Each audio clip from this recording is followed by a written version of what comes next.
Hello guys, welcome to my channel. तो कल की क्लास में हमने पार्टीशन सीखा था। आज हम पढ़ेंगे इक्विवेलेंस क्लास क्या होता है। ठीक है, तो आज हम स्टार्ट करेंगे इक्विवेलेंस क्लास क्या होता है। तो हम उसकी सबसे पहले डिफाइन से स्टार्ट करते हैं। देखिए इक्विवेलेंस क्लास को हम इक्विवेलेंस सेट भी बोलते हैं। ठीक है, सो इक्विवेलेंस क्लास और इक्विवेलेंस सेट, ये क्या है, बात एक ही है। ठीक है,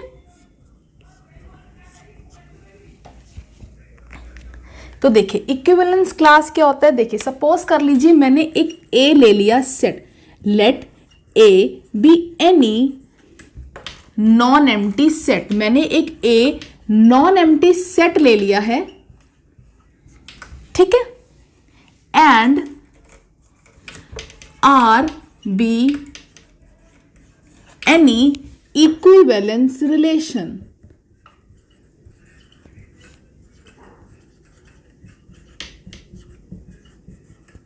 हमारा आर क्या है, आर हमारा इक्विवेलेंस रिलेशन है। दैट मीन्स आर हमारा रिफ्लेक्सिव भी है, सिमेट्रिक भी है और ट्रांजिटिव भी है। देखिए इक्विवेलेंस क्लास में आर का, इस आर का हमारा क्या इक्विवेलेंस रिलेशन होना जरूरी है। अगर आर हमारा इक्विवेलेंस रिलेशन नहीं है तो हम इक्विवेलेंस क्लास की बात नहीं करेंगे। क्या आर को इक्विवेलेंस रिलेशन होना मस्ट है। आर बेसिकली यहाँ पे है क्या, आर सबसेट है हमारा ए क्रॉस ए का।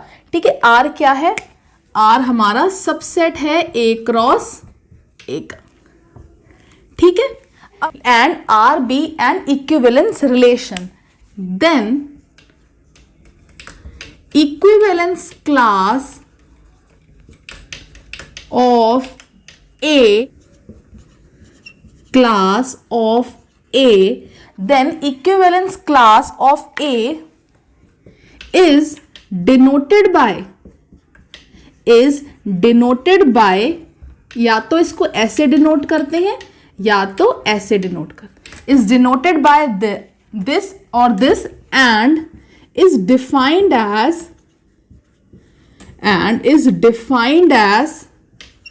इस ए की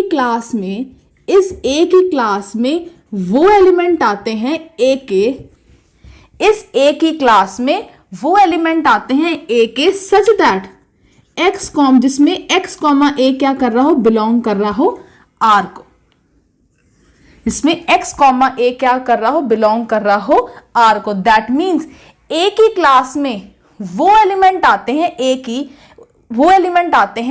के, हमें क्या करना है, ये आर हमारा क्या है, आर हमारा सबसेट है ए क्रॉस ए का। तो हमें क्या देखना है, हमें आर के अंदर वो ऑर्डर्ड पेयर ढूंढने हैं, जिसमें क्या है, सेकंड एंट्री क्या हो, जिसमें सेकंड एंट्री क्या है, ए है, जिसमें क्या है, सेकेंड एंट्री क्या है, ए है। वो एलिमेंट क्या आएंगे, इधर आएंगे ए की क्लास में। सपोज कर लीजिए ये आर ए में हमने कुछ एलिमेंट्स ले लिए, ए में ले लिया 1 2 3, ये 3 एलिमेंट्स ले लिए। अब आर क्या है, हमारा सबसेट है ए क्रॉस ए का। मैंने आर के अंदर ये ऑर्डर्ड पेयर्स ले लिए।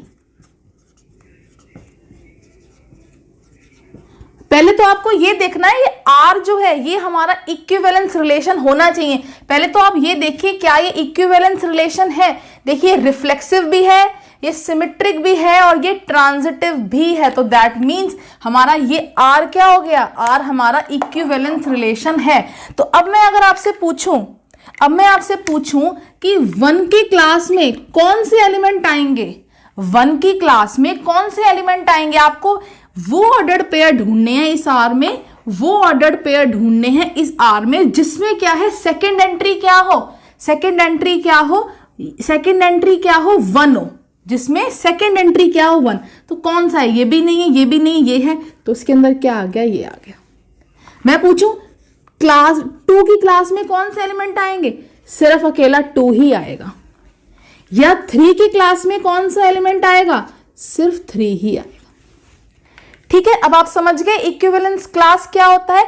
अब हम इसके कुछ रिजल्ट्स देखते हैं। ठीक, हमने अभी देखा, देखिए हमने जस्ट अभी देखा जो R है हमारा क्या होता है, R हमारा इक्विवेलेंस रिलेशन होता है। R हमारा क्या होता है, इक्विवेलेंस रिलेशन होता है।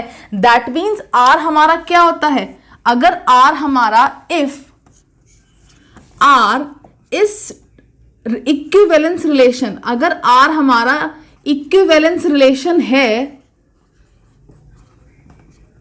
तो दैट मीन्स R हमारा पहले क्या होगा, रिफ्लेक्सिव होगा। R हमारा क्या होगा, रिफ्लेक्सिव भी होगा। और अगर R रिफ्लेक्सिव है, अगर R हमारा रिफ्लेक्सिव है तो दैट मीन्स R के अंदर A, टाइप के ऑर्डर्ड पेयर आएंगे। R के अंदर A, टाइप के ऑर्डर्ड पेयर आएंगे for all A belongs to A। हर एक A के लिए R में A, टाइप के ऑर्डर्ड पेयर हमेशा आएंगे, हमेशा ये वाले आएंगे। मैं अगर आपसे पूछूं कि A की क्लास में A तो हमेशा ही आएगा, दैट मीन्स A की क्लास में A तो हमेशा ही आएगा। क्यों? क्योंकि इसके अंदर A, टाइप के सारे ऑर्डर्ड पेयर होंगे। तो मतलब अगर A मान लीजिए 1 है तो 1, टाइप का ऑर्डर्ड पेयर भी होगा, 2, टाइप का होगा। तो हर एक A, अगर मैं पूछूं A की क्लास में A तो हमेशा ही प्रेजेंट होगा। तो दैट मीन्स हमारी पहली प्रॉपर्टी क्या है, for all A belongs to A, for all A belongs to A, जो A होगा वो अपनी क्लास में तो हमेशा बिलोंग करेगा ही करेगा। क्यों करेगा? Since R is reflexive. R हमारा क्या है, रिफ्लेक्सिव है। तो क्यों R रिफ्लेक्सिव है, दैट मीन्स उसके अंदर A, टाइप के ऑर्डर्ड पेयर आएंगे। तो इसलिए अगर एक एलिमेंट A में प्रेजेंट है तो उसकी क्लास में वो एलिमेंट तो खुद हमेशा होगा ही होगा। ठीक है, ये है फर्स्ट रिजल्ट। सेकंड देखिए, सपोज कर लीजिए एक एलिमेंट है A जो B की क्लास में है। एक A एलिमेंट ले लिया जो B की क्लास में, देखिए A बिलोंग कर रहा है क्लास ऑफ B में। इसका मतलब क्या है, यहां देखिए X बिलोंग कर रहा है क्लास ऑफ A में। तो इसका मतलब क्या होता है, X, A टाइप के ऑर्डर्ड पेयर R में आ रहे होते हैं। दैट मीन्स यहां लिख सकती हूं X रिलेटेड होता है A से, ये भी मैं लिख सकती हूं। तो यहां पे क्या होगा, अगर मेरा A बिलोंग कर रहा है B में तो यहां पे क्या होगा, A रिलेटेड होगा B से। A अगर मेरा क्लास ऑफ B में बिलोंग कर रहा है तो A रिलेटेड होगा B से। तो अगर हमारा A बिलोंग कर रहा है क्लास ऑफ B में, दैट मीन्स हमारा A रिलेटेड है B से according to the definition of equivalence class. और हमें पता है R हमारा क्या है, R हमारा इक्विवेलेंस रिलेशन है। दैट मीन्स R हमारा सिमेट्रिक है। अगर A रिलेटेड ऑफ B का मतलब क्या होता है, A, B, that means A, B हमारा R में प्रेजेंट है। A रिलेटेड B का मतलब क्या होता है, A, B। और मैंने बताया था आपको पहले लेक्चर्स में, अगर हमारा A, B अगर मेरा R में है तो मैं क्या लिखती हूं, A रिलेटेड है B से। ठीक है, अगर मेरा A रिलेटेड है B से और हमारा R क्या है, हमारा R इक्विवेलेंस रिलेशन है, दैट मीन्स R हमारा सिमेट्रिक है। तो दैट मीन्स B, A भी R में होगा। अगर हमारा R इक्विवेलेंस रिलेशन है तो R हमारा क्या होगा, सिमेट्रिक होगा। अगर हमारा A, B R में आ रहा है तो B, A भी R में आएगा। So that means which means B, A belongs to R, B, A भी R में बिलोंग करेगा। B, A भी R, B, A भी R में बिलोंग करेगा। दैट मीन्स B भी क्या हो जाएगा, रिलेटेड हो जाएगा A से। B भी किससे हो जाएगा, रिलेटेड A से। और इसका मतलब अगर हमारा B रिलेटेड है A से तो हम इसको उल्टा चल रहे हैं। अगर B रिलेटेड आ गया हमारा A से तो दैट मीन्स क्या हो गया, B हमारा किसकी क्लास में आ गया, A की क्लास में आ गया। सो इसका मतलब क्या, अगर हमारा कोई भी एलिमेंट दूसरी क्लास में आ रहा है तो B भी किस में आ जाएगा, उसकी क्लास में आ जाएगा। तो यहां लिख लीजिए, if A belongs to class of B then B belongs to class of A. क्यों? बिकॉज आर हमारा सिमेट्रिक भी है। ठीक है, अब आती है हमारी थर्ड रिजल्ट। मैं इसको हटा देती हूं। अब ये हमारा रिजल्ट क्या, थर्ड रिजल्ट क्या कहता है हमारा कि अगर कोई भी एलिमेंट किसी क्लास में बिलोंग कर रहा है, अगर बी हमारा ए की क्लास में बिलोंग कर रहा है ना, देन उन दोनों की क्लासेस क्या होंगी, इक्वल होंगी।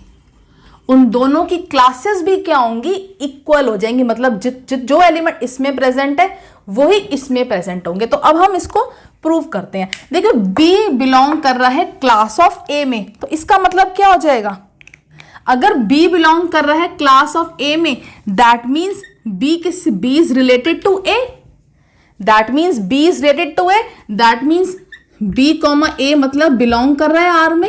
यही इसका मतलब होता है, यही होता है। अब देखिए हमें जब भी किसी दो चीज को इक्वल करना होता है, हम क्या करते हैं, दोनों को एक दूसरे का सबसेट दिखा देते हैं। वो इसमें बिलोंग कर रहा है और दूसरा वाला इसमें बिलोंग कर रहा है, तो वो इक्वल दोनों हो जाते हैं। कर रहा होगा। अब लेट सपोज कर लीजिए मैंने एक आर्बिट्रेरी एलिमेंट ले लिया, let x be any arbitrary element. मैंने कोई भी एक आर्बिट्रेरी एलिमेंट ले लिया, ठीक है, जो बिलोंग कर रहा है क्लास ऑफ बी में। दैट मीन्स एक्स हमारा बिलोंग कर रहा है क्लास ऑफ बी में। अगर हमारा एक्स क्लास ऑफ बी में है, दैट मीन्स हमारा एक्स क्या है, रिलेटेड है बी से, एक्स रिलेटेड है बी से।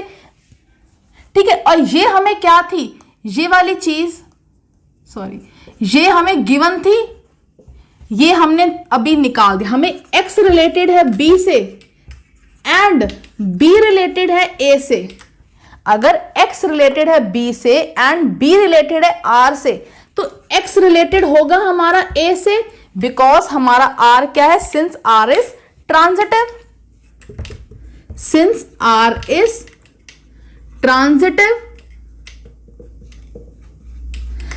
तो अगर x रिलेटेड है b से एंड b रिलेटेड है a से, तो x किससे रिलेटेड हो जाएगा, a से। दैट मीन्स x कॉमा ए क्या बिलोंग कर जाएगा हमारा R में, या हम लिख सकते हैं x किस में बिलोंग कर गया, क्लास ऑफ A में। x किस में बिलोंग कर गया, क्लास ऑफ A में। देखिए हमने लिया कहा था, हमने x को लिया था, वो क्लास ऑफ B में प्रेजेंट है, कोई भी आर्बिट्रेरी एलिमेंट लिया था, और वो कहां आ गया, A की क्लास में आ गया। तो दैट मीन्स हमारी जो B है वो क्या है, सबसेट है A का। दैट मीन्स इससे ये मैं हटा देती हूं।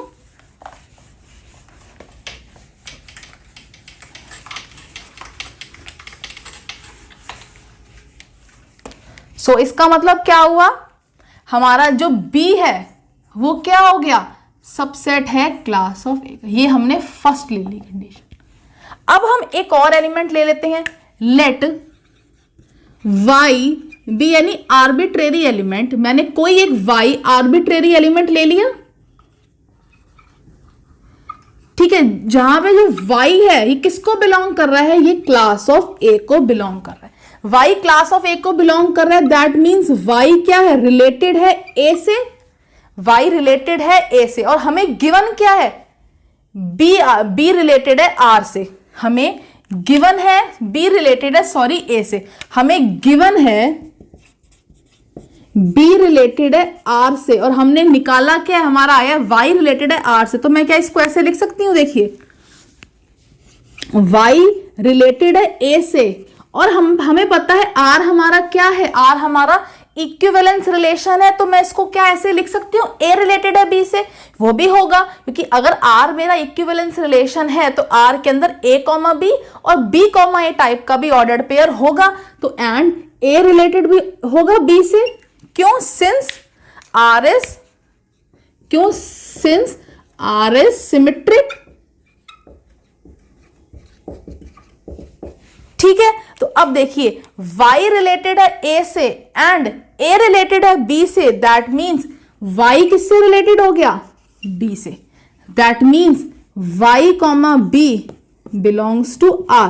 देखिए हमें क्या पता चलता है, y comma b r belong कर रहा है, दैट मीन्स y किसकी क्लास में प्रेजेंट हो गया, y हमारा b की क्लास में प्रेजेंट हो गया। हमने y लिया कहां था, y लिया था हमने कि क्लास ऑफ A में प्रेजेंट है, वो आ कहां गया, B की क्लास में आ गया। दैट मीन्स ये हो गया, ये हो गया। अब from first and second equation हम क्या कह पाएंगे, class of A is equals to class of B।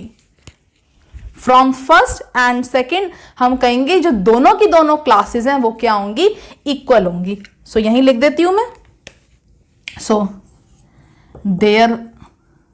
Therefore class of A is equals to class of B। तो आप यही चीज याद रखिएगा, अगर कोई भी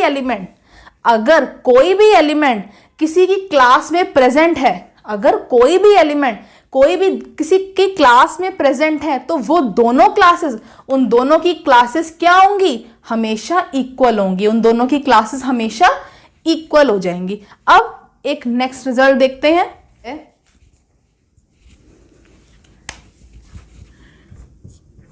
Two equivalence classes are either identical or disjoint। वो क्या कह रहे हैं, अगर हम दो क्लासेस, कोई भी दो क्लासेस ले लीजिए, वो या तो सेम होंगी, या तो बिल्कुल सेम होंगी, और या तो क्या होंगी, डिसजॉइंट, या तो उनके अंदर एक भी एलिमेंट कॉमन नहीं होगा। अगर एक भी हो जाता है तो पूरी की पूरी क्या हो जाएंगी, वो इक्वल हो जाएंगी। और या तो क्या होंगी, डिसजॉइंट, एक भी एलिमेंट क्या होगा, कॉमन नहीं होगा। दैट मीन्स या तो either class of A is equals to class of B, या तो दोनों इक्वल होंगे, और class of A intersection class of B क्या हो जाएगा, एम्प्टी हो जाएगा। यही होगा सिर्फ, ठीक है। या तो दोनों क्लासेस इक्वल हो जाएंगी, या तो उनके अंदर कोई भी एलिमेंट कॉमन नहीं होगा, या दोनों डिसजॉइंट होंगे। अब इसको हम प्रूव करते हैं। सो लेट सपोज कर लेते हैं, let us suppose there exist an element x which belongs to class of A intersection class of B। हमने एक ऐसा एलिमेंट ले लिया x जो क्या है, उन दोनों क्लासेस में क्या है, कॉमन है। तो that means x belongs to class of A and x belongs to class of B, वो दोनों की क्लासेस में आएगा, ठीक है। और हमने क्या, अगर x हमारा क्लास ऑफ A में है, that means x comma A, x गया तो, और अगर हमारा x हमारा A की क्लास में है, दैट मीन्स x क्या है, रिलेटेड है A से।